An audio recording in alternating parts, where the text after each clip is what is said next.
My name is Nathan Estel, and I do work for the Evaluation Systems Group of Pearson, and I'm really happy to be here with you today. It's such a cool opportunity. We are going to talk about the Indiana Core Licensure Assessments today. Have any of you taken one?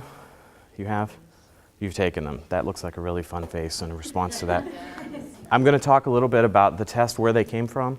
I'm going to talk a little bit about how to prepare for them and how you know you're going to be successful, and then when you get the score report, how to read it and interpret it, and help you to think about some other resources. Of all of those technical things that I'm going to talk about today, there's a couple of things I want you to keep in mind. First, you're applying for a professional license, and you're applying for a professional license in the state of Indiana. Like any other profession in any state across the country, you have to take a test to show that you know what you need to know to be able to enter that profession. If you were going into law, if you were going into nursing, if you were going to be a barber or a cosmetologist, if you were going to be a doctor, you would take some type of an assessment before you got the license. So teaching's not unique in requiring a license for entry into the profession. And Indiana is not unique in requiring a customized and unique test that are built around Indiana-specific standards. More than 50% of the teachers in the country have graduated from programs and obtained a license to teach in their respective states after passing a test that was customized and unique to that state. So Indiana's not unique, and Indiana's special, but Indiana's not unique in requiring a customized test for licensure, and teaching is not unique in requiring you to take a test in order to get a license. The tests are rigorous. They're designed to be rigorous, but you know what? You've chosen a profession that's very rigorous. At any moment as a teacher, you're making thousands of decisions about what you're going to say, what you're going to do, the kinds of questions you're going to ask. And that requires you to know the content that you're teaching to a great degree, because you've got to be able to adapt that content, you've got to be able to move that content and make it relevant to those students in front of you, and you've got to know those students and strategies for reaching them. So you've got to know the pedagogy. And those are the two types of tests that you have to take.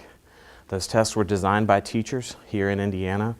Those tests are built on standards that were written by teachers here in Indiana, so that the state and the public could know that when you get this license to teach, you're able to make those thousands of decisions in any moment about the students and the content that you're going to teach. Lastly, you can do well on this test. The majority of people who take this test pass it. Any of the tests in the battery, they pass this test. They do so because they've graduated from a program that's prepared them well, and they, as professionals, have taken time to prepare for this professional examination.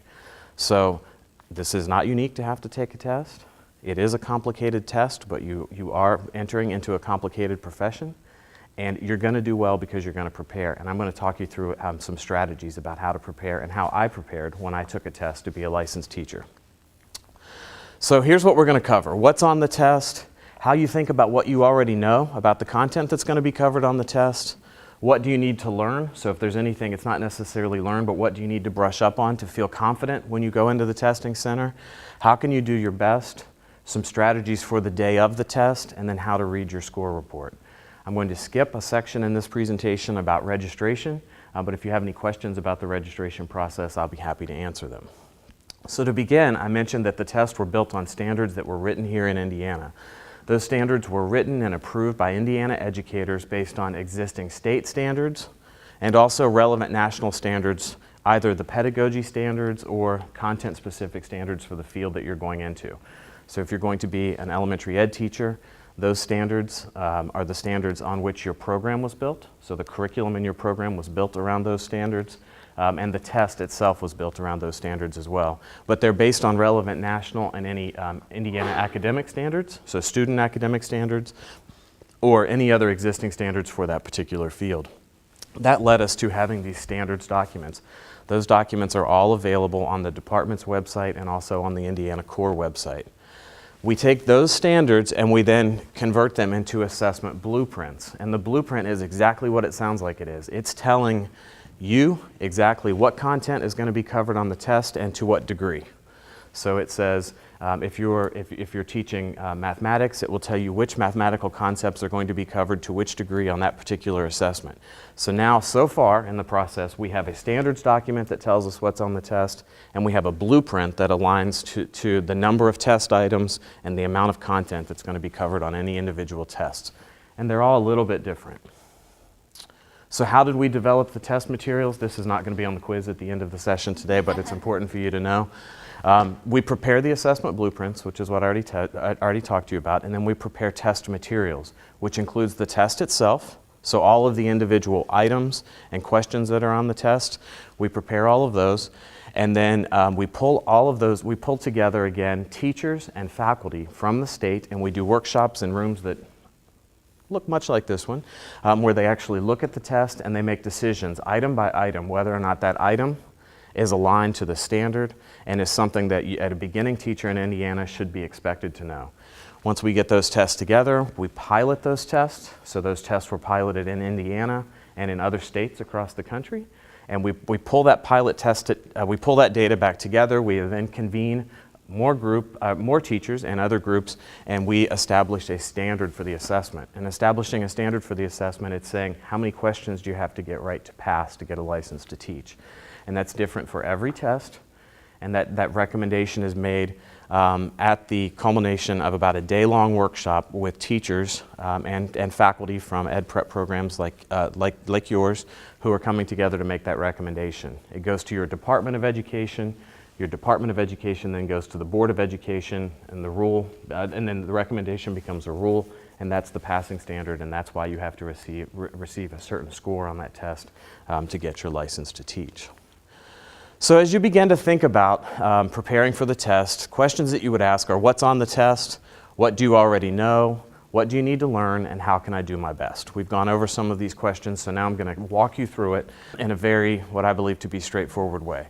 So if you go to the Indiana Core Assessments website, you will see in two different places there are links to preparation materials for each of the tests. At that bar across the top, there's the big word prepare, which is I think the third one in, and then at the bottom you can see preparation materials. Some of these preparation materials are for free, and some of them are for fee. All of the things that you need to know about the test are for free. You can access the study guides, you can see sample questions. All of those things are available for free on each of the different tests' respective websites. And I'm going to walk you through that in just a moment. So you click on that tab and you're going to see select a test, and you know that you're going to be a secondary math teacher, and you select that particular test. Or in this case, elementary education, which is on the slide in front of me. And you can see in that third bullet down what's on the test design, and assessment blueprint. So remember, the blueprint tells us the content that's going to be covered on the test and in what proportion. So how much about any particular topic is going to be covered on that test. There's a lot more information that's on here. There's a mapping assessment, mapping the assessment, which is just a worksheet that you can download. There's a content to courses, so you can outline all of the content that's going to be covered on the test, and you can think about which courses throughout your program that you're about to graduate from, where you learned that content, and that will help you think about what resources you may want to go back to help to study and prepare for that particular section. There's a number of different videos, and we'll talk about those in just a minute, but that's all on this preparation page for each of the individual tests. And then you'll see that there's a practice test that you can purchase for $29.95, which is a 120-day subscription to an interactive test that will help you to understand where are your areas of strength and where are your areas of weakness. So on the assessment blueprint, again, I keep talking about the approximate test weight. So how many questions approximately are going to be covering any particular area of content that's going to be covered on that particular test? A lot of times I get the question, well, it doesn't tell me exactly how many questions are going to cover a particular area, but it does tell you the approximate percentage, and it does tell you the number of questions that are going to be on the test. So if you do just a little bit of basic math, you can put 2 and 2 together and figure out how many questions are going to be on the test and covering what area. So you see here just the domain, and if you look at the domain, if I were looking at that, I would think, well, that really doesn't tell me a whole lot, right? Just seeing student development and diversity doesn't really tell me a whole lot. What does that actually mean? Well, if you look at the domain, you can then, if you go back into the blueprint, you can see a little bit more about what that means and its alignment to the standard. So remember, we started with standards, we went to blueprints. So you're in the blueprint now, but it's linking you back to the standards so you can see a more detailed description via the standards documents what is meant by student development and diversity. For each of the standards, there's a descriptor. So you have the title of the standard, then you have the description, and then you have these sub-elements that really articulate what is meant by that and to help point you toward what you need to think about when you're thinking about preparing for the test, Because again, you want to be prepared and confident and know that you've already looked over this material the day you get to the test center and sit down and that computer screen comes on and you see that logo. So I already told you I'm a teacher, so I like to have lots of, this is probably a terrible stereotype, but I think some of you will find it's true. I like to have different colored markers on my desk. So I like to mark things with different markers, color code all my notes so that I know when I'm looking at it exactly how to frame my thinking. So I look at those standards documents and I ask myself 3 questions. Am I fully prepared to answer questions about this subject? And I give it a big old green check mark and say, I know this, I remember hearing this sophomore year, reinforced again in junior year, and I have been thinking about this particular concept a lot throughout my recent clinical experience. If there's something that comes up in any of those elements that you think you remember, but you don't feel like you could really talk to somebody in an interview setting, or if a faculty person asked you a question in class, you could fully articulate thoughts around that particular concept, put a question mark, put a black question mark, put a big blue line around it, whatever color works for you. I'm just using these for this particular presentation. And then if you see any information on there that, man, you just can't remember, you don't recall ever hearing it in a class, you don't recall in your clinical experience ever running across it, put a black X on it. And these are going to help us to prioritize how we think about our study plan that we're about to create. So this is just an example of what that looks like.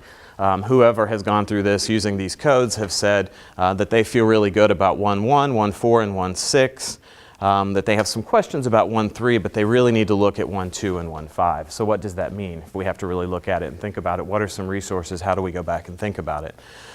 Consider talking to a faculty advisor. You have clearly interested faculty advisors who are here today, so consider asking them what resources may be available within a resource center here on campus or online materials. Then to identify those resources, look at the bibliography of the standards, not only the state standards, but any relevant national standards. There's a number of free resources that are in that bibliography.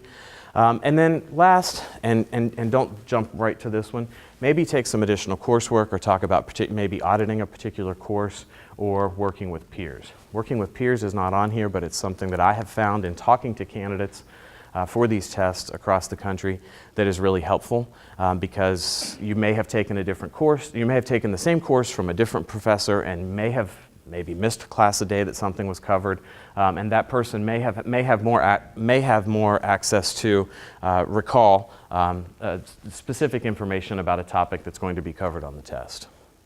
Other resources. So textbooks. So go back to your textbooks if you have them, if they're online or if you kept them and didn't sell them back.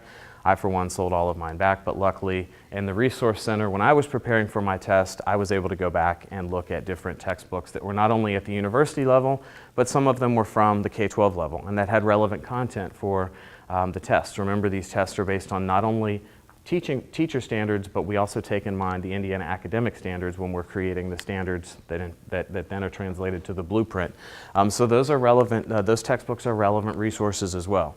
The state and national standards curriculum documents, I already talked about that. Look at the bibliography, so you can access those resources that are there. Academic journals and publications from national organizations in your particular field.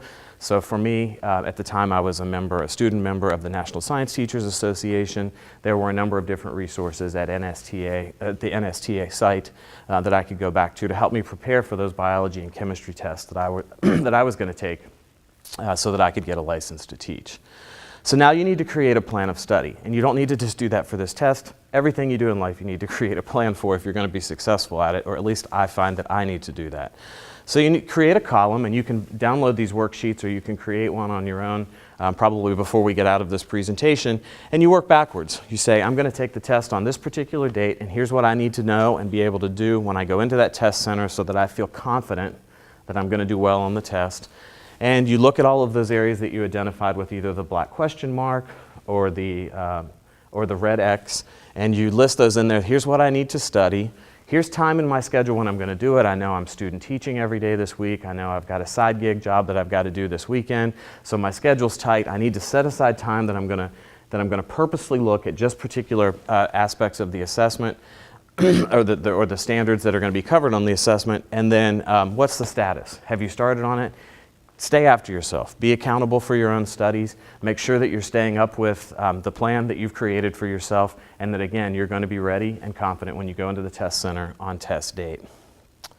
So study guides, on the study guides, which are free and available for each of the assessments, you can go into the study guide and you can see program and test information, so you can learn more about the test. You feel confident when you go into the test center that you know what's going to be covered on the test, and that you can see a little bit about the test. So it talks to you, there's information here about the history of the testing program in Indiana, and it gives you some test-taking strategies. So you can read these test-taking strategies that are in the study guides, and you can also see a lot of the information that I'm talking to you about today, which is creating a plan of study, planning for the and then executing that plan. Sorry. You can see sample multiple choice questions, or you can see sample constructed response questions if there's a constructed response, which you may think of as an essay question, if there's one on your test. Most of the tests in this program are multiple choice only, so you would focus on the multiple choice questions, really paying attention to how is the question written, and then for each of the options, how are they worded, why are they right, and why are they wrong. So think about that before you go in to take the test, because these test preparation materials that are on this website have been approved by Indiana educators and the Indiana Department of Education and our assessment experts. So these are all questions that are similar to the types of questions that are going to be on the test. They're not the same questions, but they're similar to the same questions that are going to be on the test. And you can see all of those there, and they're outlined by objective. You can purchase practice tests. On these practice tests, it's a 120-day subscription. You can go in and take it as many times as you want to. It's diagnostic in nature, so that when you take the test, it tells you where your areas of strength, where your areas of weakness, and you can then go back to that plan that you've already created because you're about to take the test, right? Yeah. So you can go back to that plan, and you can see where you really need to hone in on, what areas you really need to hone in on. So let's go over this again. So review the preparation materials available on the website. So just become familiar with the website, understand exactly what's on the test, and identify what content you need to review or learn. Work with a faculty advisor or peers to identify resources that may be helpful to you, and then create a plan of study and schedule time to actually study and sit down and look at the materials. And then don't try to memorize answers to those questions just because they appear on a practice test. Those questions aren't going to appear on the live form of the test. So there's a number of different forms of the test that are constantly being circulated in the field, and they have different questions on them. So you're not going to see the same question on the practice test that you do on the actual live test when you go in to take it. So begin to form connections about what that concept means. Think about what those concepts mean relevant to your recent clinical experience, so that when you go in to take the test, you're really thinking about what it's like to be a teacher and the kind of content that you need to know to teach in your respective field. More preparation materials. If you've never been to the Pearson View Center or the Pearson Professional Testing Center, you might want to know what's going to be expected of you when you get there, right? So you can take a tour of the test center. Virtual tour. It walks you through what's going to happen the day that you check in, the proctor that's going to ask you about different types of identification, what you're going to do with different materials that you bring in terms of storing things in a locker, what you can take into the test center and what you can't. Become familiar with that, particularly if you have a little bit of anxiety about taking a high-stakes test. This will help you to understand what the day you're testing is going to be like. In the preparation materials, these are all for free as well. These are computer-based test center tutorials that walk you through the different tools that will be available and the types of questions that are going to be asked of you. So the screen, your screen on your laptop, is going to look like what you're going to see when you go into the test center. So if you're going to need a calculator and the calculator is embedded into the test, you'll have an opportunity to practice with that test and understand all of the navigation tools. How do you advance from one question to the next? And you'll have all of that kind of behind you before you go in to actually take the test. How can you do your best? You are going to be able to answer yes. I know you will. You're going to be able to answer yes to all of these questions when you go in to take the test. You have reviewed the assessment blueprint. You've identified objectives and standards that represent content areas with which you're less familiar or maybe not familiar at all.